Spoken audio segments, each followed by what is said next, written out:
السلام علیکم ورحمۃ اللہ وبرکاتہ۔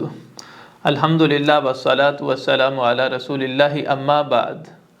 معزز ناظرین کرام، ابھی میں آپ کے سامنے جہنم کی ایک جھلک پیش کروں گا تاکہ ہمیں اس کا اندازہ ہو اور ہم خود کو اس سے بچا سکیں۔ ہم ایسے اعمال کریں جس سے ہم اپنے آپ کو جہنم سے بچا سکیں، کیونکہ پروردگار عالم نے قرآن مجید کے اندر متعدد بار جہنم سے ڈرایا ہے۔ اسی طرح رسول گرامی صلی اللہ علیہ وسلم کی سنت مبارکہ تھی کہ آپ اپنے صحابہ کو جہنم سے ڈراتے تھے، فرماتے انذرتکم النار، میں تمہیں جہنم سے ڈراتا ہوں، میں تمہیں جہنم سے ڈراتا ہوں، کیونکہ جہنم کو کل قیامت کے دن جب لایا جائے گا نا، نبی علیہ الصلوۃ والسلام فرماتے ہیں یؤتی بجہنم یومئذ لہا 70,000 زمام، اس حالت میں لایا جائے گا کہ جہنم کی 70,000 لگامیں ہوں گی، اور ہر لگام کے ساتھ 70,000 فرشتہ چمٹا ہوگا جو اسے کھینچ کر کے لا رہے ہوں گے۔ یعنی اتنی بڑی جہنم جس کا ہم تصور نہیں کر سکتے، اتنی گہری جہنم جس کے متعلق نبی علیہ الصلوۃ والسلام نے فرمایا، ایک دفعہ آپ اپنے صحابہ کے ساتھ تھے، آپ نے کسی چیز کے گرنے کی آواز محسوس کی، صحابہ سے پوچھا میرے صحابہ پتہ ہے یہ کس کی آواز تھی؟ صحابہ کہتے ہیں اللہ اور اس کے رسول بہتر جانتے ہیں۔ آپ نے فرمایا یہ اس پتھر کی آواز تھی جسے 70 سال پہلے جہنم کے اندر پھینکا گیا تھا، جو ابھی اس کی تہہ تک پہنچے۔ عزیزو، یہ جہنم ہے جس کی آگ کے متعلق نبی علیہ الصلوۃ والسلام نے فرمایا دنیا کی آگ کے مقابلے میں وہ 69 گنا زیادہ شدید ہوگی۔ ہم دنیا کی آگ کو ایک منٹ ایک انگلی پہ برداشت نہیں کر سکتے، اور وہ جہنم اس کے مقابلے میں 69 گنا زیادہ خطرناک، زیادہ شدید ہوگی۔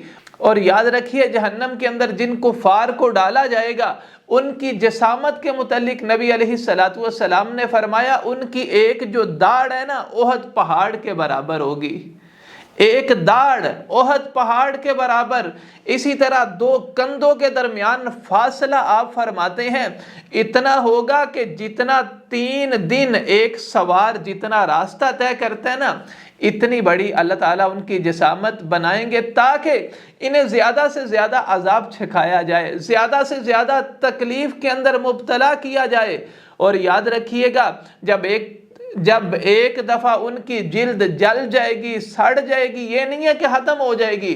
رب فرماتے ہیں کلما نضجت جلودہم بدلناہم جلودا غیرہا لیذوقوا العذاب، جب ان کی جلد ایک دفعہ جل جائے گی اللہ تعالیٰ نئی جلد دیں گے تاکہ دوبارہ انہیں اس تکلیف سے گزارا جائے، دوبارہ انہیں اس عذاب کا مزہ چکھایا جائے۔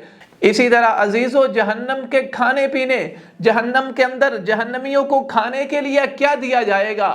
کانٹے دیے جائیں گے۔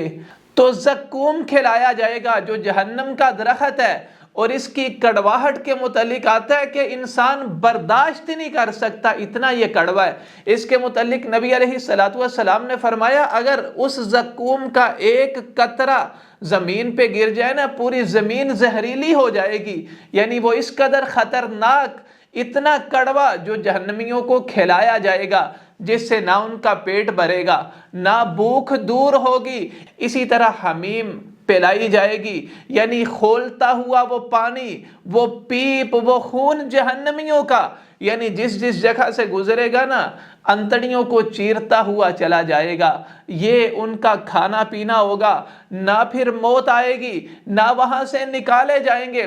عزیزو، یہ جہنم ہے، اور جہنم کے مختلف درجات ہوں گے، مختلف منازل، لوگوں کو مختلف عذابوں کے اندر مبتلا کیا جائے گا۔ جو سب سے نچلا درجہ ہوگا وہاں پہ منافقین کو ڈالا جائے گا، اور اسی طرح جہنم کا جو کم از کم عذاب ہے، جسے سب سے ہلکا عذاب دیا جائے گا نا، اسے جہنم کی آگ کا جوتا پہنایا جائے گا۔ حدیث میں آتا ہے اس جوتے کی وجہ سے اس کا دماغ ابلے گا۔ یہ کم از کم جہنم کا عذاب ہے۔ عزیزو، ہمیں چاہیے کہ ہم اپنے آپ کو، اپنے اہل و عیال کو اس جہنم سے ڈرائیں، اس سے بچائیں، کیونکہ رب فرماتے ہیں یا ایھا الذین آمنوا کو انفسکم و اہلیکم نارا، اے ایمان والو اپنے آپ کو، اپنے اہل و عیال کو اس آگ سے بچا لو جس کا ایندھن انسان اور پتھر ہوں گے۔ اللہ تعالیٰ سے دعا ہے اللہ تعالیٰ ہم سب کو، تمام مسلمانوں کو اس سے محفوظ فرمائے، اللہ تعالیٰ ہم سب کا خاتمہ بالایمان فرمائے، رب ہمیں جنت الفردوس کا داخلہ نصیب فرمائے۔ وآخر دعوانا ان الحمد للہ رب العالمین۔